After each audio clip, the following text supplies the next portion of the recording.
Assalamualaikum warahmatullahi wabarakatuh. Perkenalkan, nama saya Adelia Ulii. Saya dari kelas 4 CPG PAUD dengan NIM 161423030. Di sini saya ingin membuat video tentang perbandingan ideologi komunisme, sosialisme, dan Pancasila, serta Pancasila sebagai ideologi terbuka. Sebelumnya, di sini saya ingin menjelaskan apa itu komunisme. Komunisme adalah ideologi yang berfokus pada penghapusan kelas sosial melalui revolusi yang mengarah pada pembentukan masyarakat tanpa kelas. Komunisme menekankan pada kepemilikan bersama. Nah, di sini juga ada pengertian sosialisme. Sosialisme adalah ideologi yang mendukung pemerataan kekayaan dan kekuasaan melalui pengelolaan ekonomi yang lebih adil, seringkali dengan intervensi negara dalam distribusi sumber daya. Berbeda dengan komunisme, sosialisme tidak selalu bertujuan untuk menghapus negara, meskipun negara sering diharapkan memainkan peran penting dalam ekonomi untuk mencegah ketidakadilan.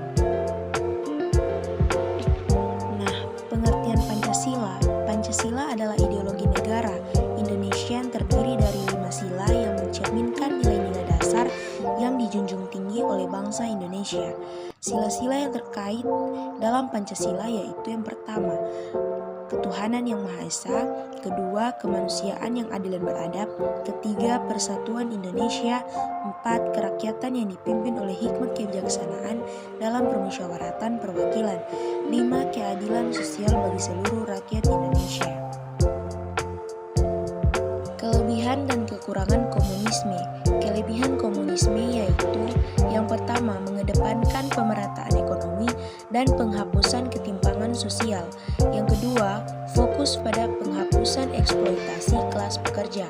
Ketiga, menawarkan model kolektivisme yang mengutamakan kebersamaan dan kepemilikan bersama atas alat produksi. Kekurangan komunisme yaitu satu, dalam implementasinya seringkali terjadi otoritarianisme dan kurangnya kebebasan individu. Yang kedua, penggunaan negara yang terlalu kuat untuk mengontrol ekonomi dapat menyebabkan ketidakefisienan. Ketiga, kegagalan dalam mengatasi masalah inovasi dan motivasi individu dalam masyarakat yang sepenuhnya kolektif. Kelebihan dan kekurangan sosialisme.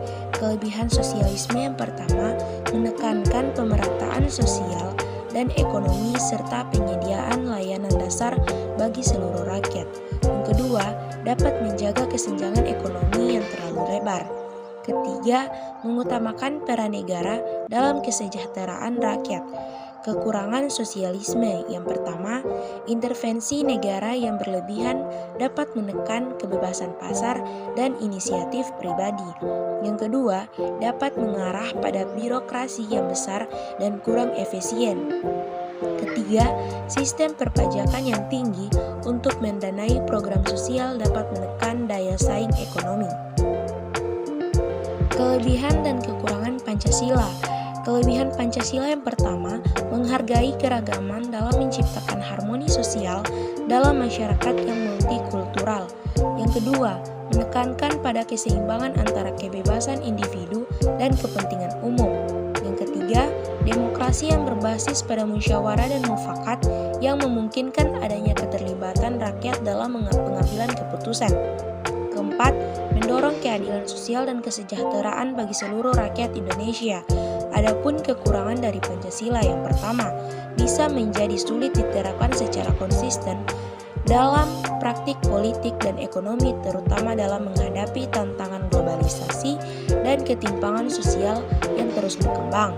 Yang kedua, perbedaan interpretasi terhadap nilai-nilai Pancasila dapat menyebabkan ketegangan dalam penerapannya di berbagai lapisan masyarakat. Yang terakhir, Pancasila sebagai ideologi terbuka.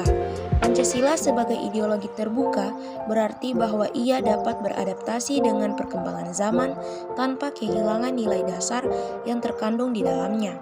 Adapun beberapa cara Pancasila dapat menyesuaikan diri dengan perkembangan zaman. Yang pertama, fleksibilitas dalam penerapan, yaitu Pancasila memberikan ruang bagi inovasi dan perkembangan dalam kerangka dasar yang lebih fleksibel. Misalnya, dalam hal ekonomi, Pancasila mendukung prinsip keadilan sosial yang dapat diterjemahkan dalam bentuk kebijakan ekonomi yang menyesuaikan dengan tantangan globalisasi dan perkembangan teknologi seperti pemerataan akses terhadap teknologi dan pendidikan. Yang kedua, penerapan nilai-nilai demokrasi dan keadilan, yaitu Pancasila menekankan pada musyawarah dan mufakat yang dapat diartikan sebagai partisipasi aktif dalam pengambilan keputusan. Dalam era digital, Pancasila masih relevan dengan mendorong kebebasan berpendapat dan menghargai hak asasi manusia dalam konteks yang lebih modern. Yang ketiga, penghargaan terhadap keragaman Pancasila yang menjunjung tinggi persatuan dalam keberagaman tetap relevan dalam menjaga keharmonisan sosial dan musyawarah yang semakin pluralistik dalam menghadapi tantangan seperti globalisasi dan konflik sosial. Pancasila menjadi dasar yang dapat menyatukan berbagai kelompok dengan berbagai latar belakang budaya, agama, dan suku. Dengan demikian, Pancasila sebagai ideologi terbuka mampu menyesuaikan diri dengan perubahan zaman tanpa kehilangan esensinya, yakni prinsip-prinsip keadilan, persatuan, dan kemanusiaan.